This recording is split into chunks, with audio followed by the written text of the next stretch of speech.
সবসময় একটা বিষয় আমাকে সবসময় অনুপ্রাণিত করত যে কাউকে কোনো কিছু শেখানো। আমি একটা বিষয় জানি সেটা যেন সেই জানাটা বা সেই ভাবনাটা আমি যদি অন্যকে জানাতে পারি বা অন্যকে যদি আমি কোনো কিছু একটা শেখাতে পারি, কেউ যদি আমার থেকে ২ টো অক্ষরও শেখে সেটা আমাকে আনন্দ দেয়।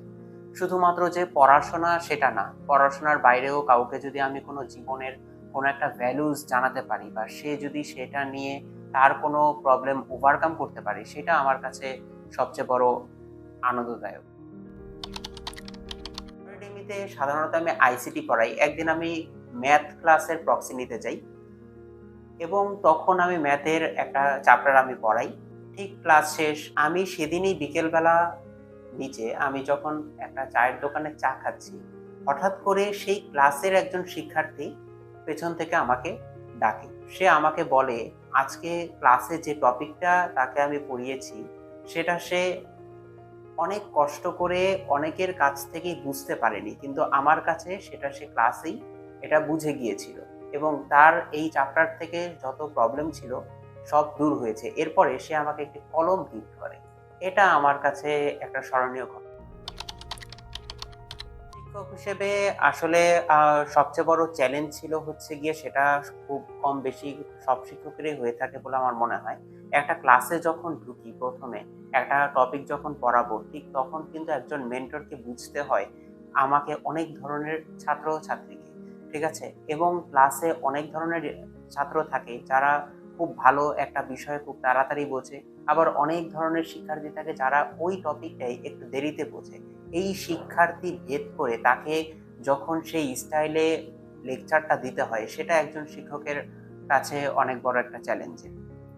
এটা আমি ওভারকাম করেছি আসলে একদিনে তো এটা ওভারকাম হয় না। এটা ধীরে, ধীরে পড়ানোর মাধ্যমে শিক্ষার্থীদের থেকে ফিডব্যাক নেওয়ার মাধ্যমে তাদের মন মতো অনেক সময় করে এরপরে অনেক শর্টকাট বা শর্ট টেকনিক এরপরে মজাদার অনেক কিছু দিয়ে বা জীবন ভিত্তিক কোনো গল্প বলে যদি টপিকটাকে পড়ানো হয় তাহলে আমার মনে হয় একজন শিক্ষার্থী খুব সহজেই সেটা বুঝতে পারে।